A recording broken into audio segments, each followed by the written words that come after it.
பொருளாதார ரீதியில் பின்தங்கிய உயர் சாதியினருக்கு 10% இடஒதுக்கீடு வழங்கும் மசோதா மக்களவையில் நேற்று நிறைவேறியது. மசோதாவுக்கு எதிர்ப்பு தெரிவித்து அதிமுக வெளிநடப்பு செய்தது. இந்த மசோதா மாநிலங்களவையில் இன்று தாக்கல் செய்யப்பட்டு விவாதம் நடைபெறவுள்ளது. பொருளாதார ரீதியில் பின்தங்கிய உயர் சாதியினருக்கு 10% இடஒதுக்கீடு வழங்கும் வகையில் அரசியல் சாசன சட்ட திருத்த மசோதாவை மக்களவையில் மத்திய அரசு நேற்று தாக்கல் செய்தது. 8 லட்சம் ரூபாய் வரை ஆண்டு வருமானம் உள்ளவர்களுக்கு இடஒதுக்கீடு வழங்க வகை செய்யும் இந்த மசோதாவை சமூக நீதித்துறை அமைச்சர் தவர்சந்த் கெலாட் தாக்கல் செய்தார். இதன் மீது பேசிய மத்திய நிதியமைச்சர் அருண்ஜேட்லி, சமூகத்தில் சமநிலையை ஏற்படுத்தும் நோக்கில் இந்த மசோதா கொண்டுவரப்பட்டுள்ளதாக தெரிவித்தார். சாதி அடிப்படையிலான இடஒதுக்கீட்டுக்கே உச்சநீதிமன்றம் கட்டுப்பாடு விதித்திருப்பதாகவும் பொருளாதார ரீதியான இடஒதுக்கீட்டுக்கு தடை இருக்காது என்றும் கூறினார். இந்த மசோதாவுக்கு வரவேற்பு தெரிவித்த காங்கிரஸ் கட்சி அவசர கதியில் மசோதாவை தாக்கல் செய்ய வேண்டிய அவசியம் என்ன என்று கேள்வி எழுப்பியது. இந்த விவாதத்தில் பேசிய காங்கிரஸ் உறுப்பினர் KV தாமஸ், இடஒதுக்கீடு மசோதாவை நாடாளுமன்ற கூட்டுக்குழுவுக்கு அனுப்ப வேண்டும் என்று வலியுறுத்தினார். So my request is, please send it to the JPC. Don't take a hasty decision. Send it to the JPC. You send it. Why are you in a hurry? Why are you jumping on issues? So send it to the JPC. Take adequate time. When we meet the next after 1 month, we'll consider about this. This is my request.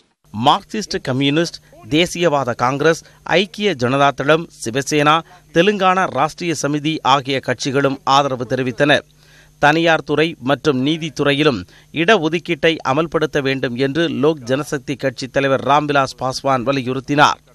இந்த மசோதா இளைஞர்கள் மத்தியில் தவறான எதிர்பார்ப்பை ஏற்படுத்துவதாக திரிணாமுல் காங்கிரஸ் குற்றம் சாட்டியது. மசோதாவுக்கு எதிர்ப்பு தெரிவித்த அதிமுக உறுப்பினரும் மக்களவை துணை சபாநாயகருமான தம்பிதுரை, சமூக ரீதியான இடஒதுக்கீடே அவசியம் என்றும் பொருளாதார ரீதியில் இடஒதுக்கீடு வழங்கக்கூடாது என்றும் கேட்டுக்கொண்டார்.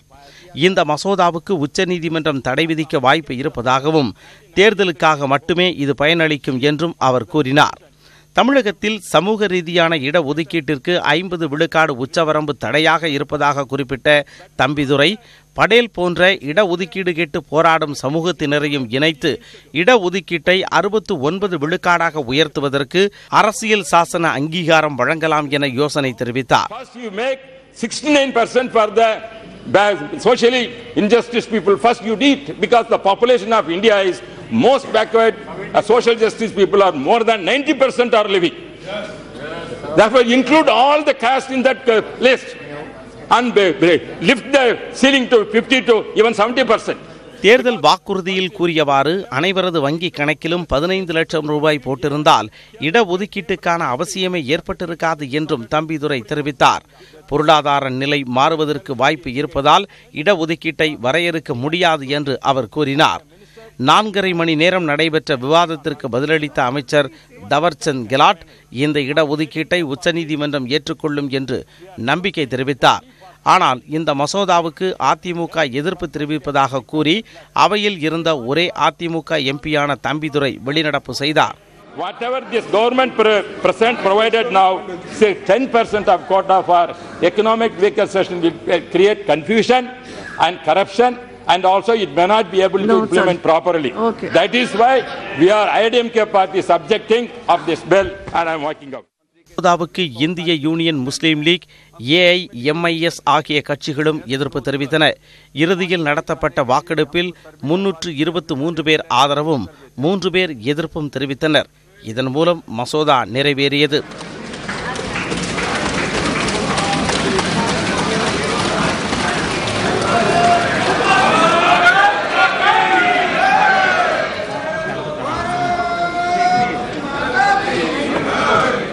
இதனைத் தொடர்ந்து மாநிலங்களவையில் இந்த மசோதா மீது இன்று வாக்கெடுப்பு நடத்தப்படுகிறது.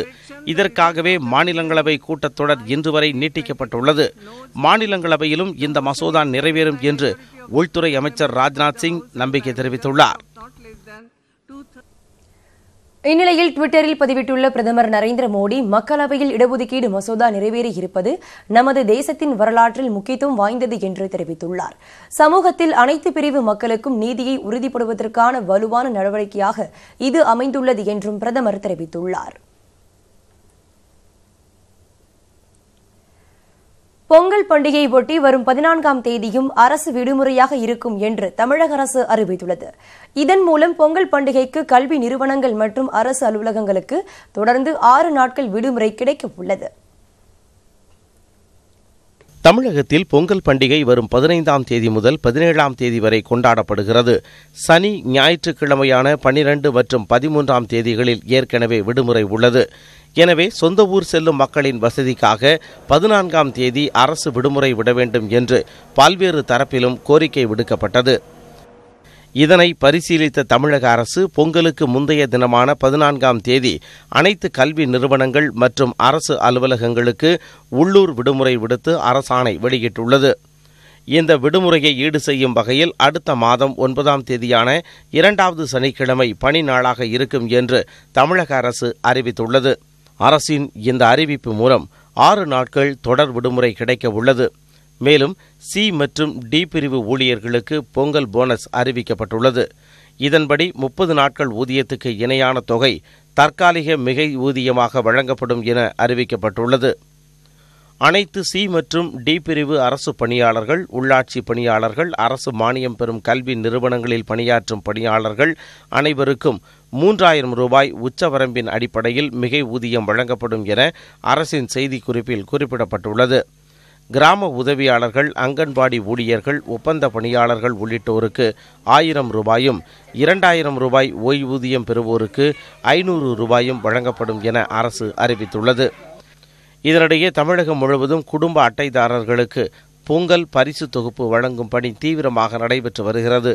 இதையொட்டி 2வது வெள்ளிக்கிழமையான நாளை மறுதினம் தமிழகம் முழுவதும் நியாய விலைக் கடைகள் செயல்படும் என்று உணவுப் பொருள் வழங்கல் மற்றும் நுகர்வோர் பாதுகாப்புத்துறை அறிவித்துள்ளது. இதற்கு மாற்றாக நியாய விலைக் கடைகளுக்கு 16ஆம் தேதி விடுமுறை விடப்படும் என்று உணவுப் பொருள் வழங்கல் துறை ஆணையர் மதுமதி தெரிவித்துள்ளார். இதனிடையே புதுச்சேரி மற்றும் காரைக்கால் பகுதிகளில் வரும் 14ஆம் தேதி அரசு விடுமுறை விடப்படுவதாக முதலமைச்சர் நாராயணசாமி அறிவித்துள்ளார். இந்நிலையில் அனைத்து குடும்ப அட்டைதாரர்களுக்கும் பொங்கல் பரிசு வழங்கும் திட்டத்துக்கு தடை விதிக்க கோரி சென்னை உயர்நீதிமன்றத்தில் மனு தாக்கல் செய்யப்பட்டிருக்கிறது.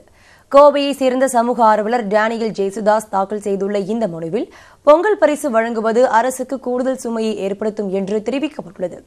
இந்த மனு விரைவில் விசாரணைக்கு வரவுள்ளது.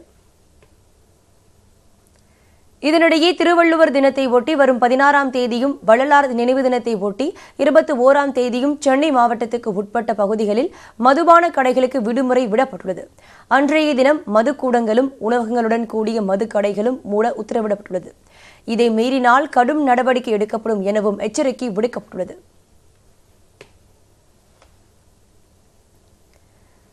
பொங்கல் பண்டிகையை ஒட்டி இயக்கப்படும் சிறப்பு பேருந்துகளுக்கான டிக்கெட் முன்பதிவு இன்று தொடங்குகிறது. இதனை போக்குவரத்துத்துறை அமைச்சர் எம்.ஆர். விஜயபாஸ்கர் இன்று காலை தொடங்கி வைக்கிறார். பொங்கல் பண்டிகையை ஒட்டி சென்னையில் இருந்து தங்களது சொந்த ஊர்களுக்கு செல்லும் பொதுமக்களின் வசதிக்காக சிறப்பு பேருந்துகளை தமிழக அரசு இயக்குகிறது. சென்னையிலிருந்து நாளை மறுதினம் முதல் 14ஆம் தேதி வரை இயக்கப்பட உள்ளன. தமிழகம் முழுவதும் 24,708 சிறப்பு பேருந்துகள் இயக்கப்பட உள்ளன. கடந்த ஆண்டை காட்டிலும் 3000 பேருந்துகள் கூடுதலாக இயக்கப்பட உள்ளன. இந்த பேருந்துகளில் பயணம் செய்வதற்கான முன்பதிவு செய்ய சென்னையில் 30 சிறப்பு முன்பதிவு மையங்கள் அமைக்கப்பட்டுள்ளன. இந்த மையங்களில் டிக்கெட் முன்பதிவை போக்குவரத்துத்துறை அமைச்சர் எம்.ஆர். விஜயபாஸ்கர் இன்று தொடங்கி வைக்கிறார்.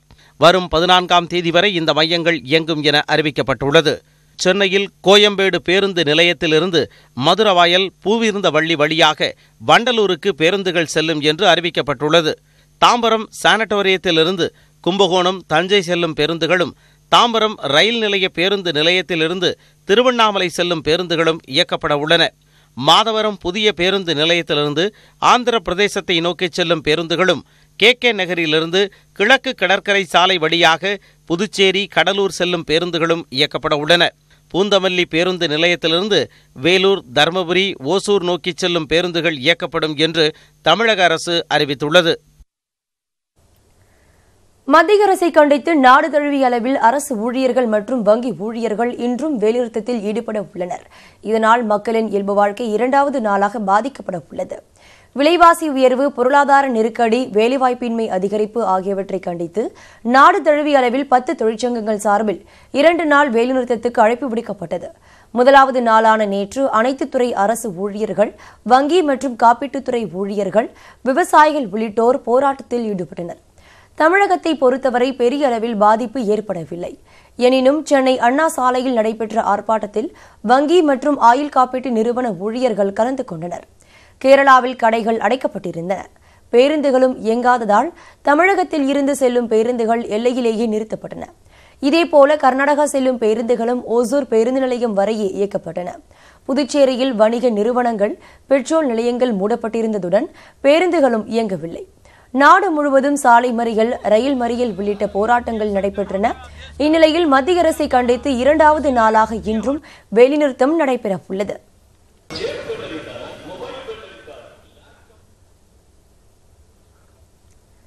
மல்டி லெவல் மார்க்கெட்டிங் என்ற பெயரில் 10,000 கோடி ரூபாய்க்கு மேல் மோசடியில் ஈடுபட்ட 58 பேர் கொண்ட கும்பலை தெலுங்கானா போலீசார் கைது செய்துள்ளனர்.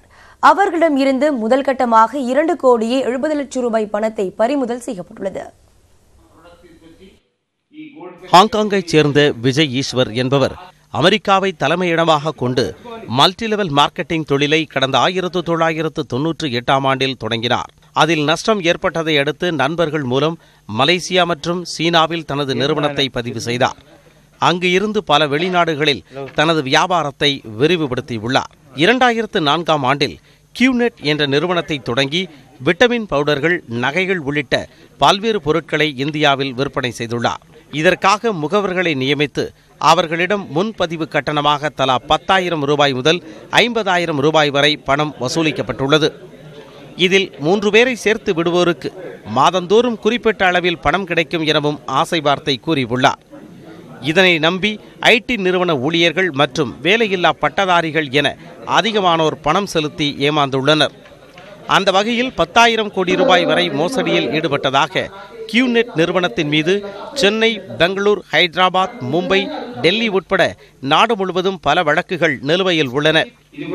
இந்நிலையில் கியூநெட் நிறுவனத்தைச் சேர்ந்த 58 பேர் கொண்ட கும்பலை ஹைதராபாத் போலீசார் கைது செய்தனர். அவர்களிடமிருந்து 2 கோடியே 70 லட்சம் ரூபாய் பணத்தை பறிமுதல் செய்தனர். அவர்களின் வங்கி கணக்குகளும் முடக்கப்பட்டு தீவிர விசாரணை மேற்கொள்ளப்பட்டு வருகிறது.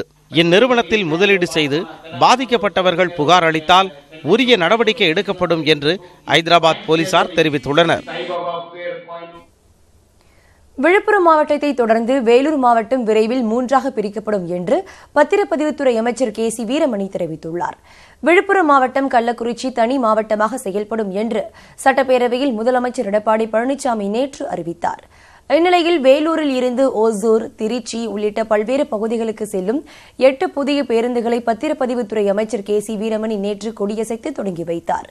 இதனைத் தொடர்ந்து செய்தியாளரிடம் பேசிய அவர், வேலூர் மாவட்டத்தை வேலூர், திருப்பத்தூர், அரக்கோணம் ஆகியவற்றை மையங்களாக வைத்து 3ஆக பிரிக்க பரிந்துரைத்துள்ளதாக அவர் கூறினார். இதன்படி விரைவில் மாவட்டங்கள் பிரிக்கப்படும் என்றும் அமைச்சர் கூறினார். இருக்கக்கூடிய மத்தியில் இருக்கக்கூடிய வேலூர் தலைமையிடத்தை கொண்டு இது ஒரு மாவட்டமாகவும், இருக்கக்கூடிய மேற்கு பகுதி, அதாவது கிழக்கு பகுதி, அதை போன்று மேற்கு பகுதியிலே ஒரு மாவட்டமாக ஆக மொத்தம் நம்முடைய மாவட்டத்தை 3ஆக பிரித்தால் சரியாக இருக்கும் என்ற அந்த அடிப்படையை நாம் குறிப்பிட்டிருக்கின்றோம். ஆகவே வருகின்ற காலங்களிலே பரிசீலித்து அதற்கு தேவையான நடவடிக்கைகள் கண்டிப்பாக எடுக்கும். கஜா புயலால் பாதிக்கப்பட்ட புதுக்கோட்டை மாவட்டத்தில் கடன் தள்ளுபடி செய்யப்படுவதாக பரவிய வதந்தியை நம்ப வேண்டாம் என்று நகரின் முக்கிய பகுதிகளில் பதாகைகள் வைக்கப்பட்டுள்ளன. கஜா புயலால் பாதிப்பை தொடர்ந்து புதுக்கோட்டை மாவட்டத்தில் அரசு மற்றும் தனியார் வங்கிகளில் பொதுமக்கள் வாங்கிய விவசாய கடன், நகைக்கடன், சுய உதவிக் குழு கடன், கல்விக் கடன் உள்ளிட்டவற்றை செலுத்துவதற்கு கால அவகாசம் வழங்கப்பட்டுள்ளதாக மாவட்ட ஆட்சியர் கணேஷ் அறிவித்திருந்தார். கடனுக்கான அசல் மற்றும் வட்டியை செலுத்துவதற்கு ஓராண்டு அவகாசம் தருவதாகவும் இதற்கான படிவத்தை பூர்த்தி செய்து சம்பந்தப்பட்ட வங்கிகளில் இன்றைக்குள் சமர்ப்பிக்க அறிவுறுத்தினார். ஆனால் இந்த அறிவிப்பு தவறாக புரிந்து கொள்ளப்பட்டு விவசாய கடன் தள்ளுபடி செய்யப்போவதாக வதந்தி பரவியதால் ஆயிரக்கணக்கானோர் ஆட்சியர் அலுவலகத்தில் 2வது நாளாக நேற்றும் குவிந்தனர். இதையடுத்து ஆட்சியர் அலுவலகம், புதிய பேருந்து நிலையம் உள்ளிட்ட நகரின் முக்கிய பகுதிகளில் விவசாய கடன்கள் தள்ளுபடி என்பது வீண் வதந்தி என பதாகைகள் வைக்கப்பட்டுள்ளன. எனவே கடன் தள்ளுபடி என்று கூறப்படுவதை யாரும் நம்ப வேண்டாம் என அறிவுறுத்தப்பட்டது. அத்துடன் விவசாய கடன்களுக்கு வட்டி மற்றும் அசல் கட்டுவதற்கு மட்டுமே கால அவகாசம் வழங்கப்பட்டுள்ளதாகவும் தெரிவிக்கப்பட்டது.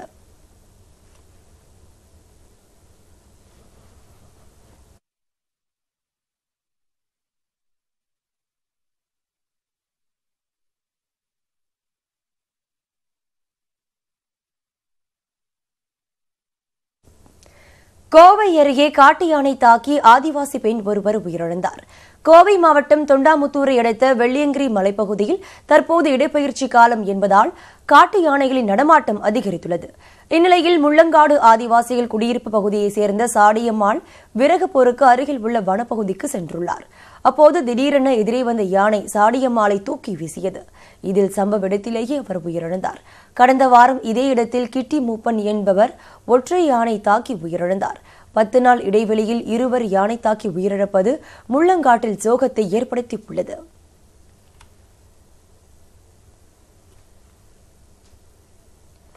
மதுபோதையில் வாகனம் ஓட்டிய வழக்கில் இயக்குநர் பி வாசுவின் மகனும் நடிகருமான சக்தி கைது செய்யப்பட்டு சொந்த ஜாமீனில் விடுவிக்கப்பட்டார். தமிழில் பிக்பாஸ் நிகழ்ச்சியில் பங்கேற்றது பிரபலமான நடிகர் சக்தி. சூளைமேடு இளங்கோவடிகள் தெருவில் தனது நண்பரை பார்ப்பதற்காக காரில் சென்றுள்ளார். குறுகலான அந்த சாலையில் முந்தி செல்ல முயன்ற போது மாருதி ஆல்டோ காரில் சக்தியின் சொகுசு கார் மோதியது.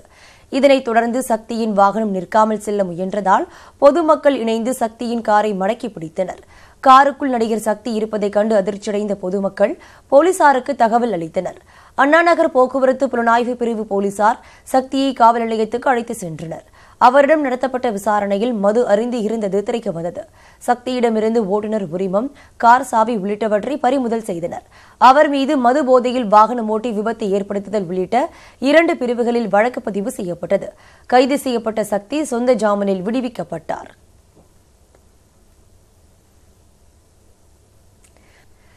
தான் புத்தகங்களால் உருவானவன் என்று நடிகர் சங்க தலைவர் நாசர் பெருமிதம் தெரிவித்துள்ளார். சென்னை YMCA மைதானத்தில் நடந்து வரும் புத்தக கண்காட்சியில் ஏற்பாடு செய்யப்பட்ட நிகழ்ச்சியில் பேசிய அவர் சமகால இலக்கியங்களை அனைவரும் படிக்க வேண்டும் என்று கேட்டுக் கொண்டார். மறைநூல்கள் படிக்க சொல்வதை விட ஒரு அறிவு சார்ந்த ஒரு தாளை படித்து எல்லா விஷயம் இது அதான் சொன்னேன். இப்போ அதனை கிண்டில்னு வந்துச்சு, எல்லாமே வந்துச்சு. பட் இருந்தாலும் நிரூபிக்கப்படாத பல விஷயங்களை நாம் நம்பும் போது நிரூபிக்கப்பட்ட ஒரு அச்சடித்த புத்தகத்தை வாங்கி தனியே நின்று இப்படி பதிக்கின்ற சுகத்தை நம்முடைய அடுத்த சமுதாயத்தினருக்கு, அடுத்த இளைய சமுதாயத்திற்கு நாம் கற்றுக் கொடுப்போம் என்று சொல்லி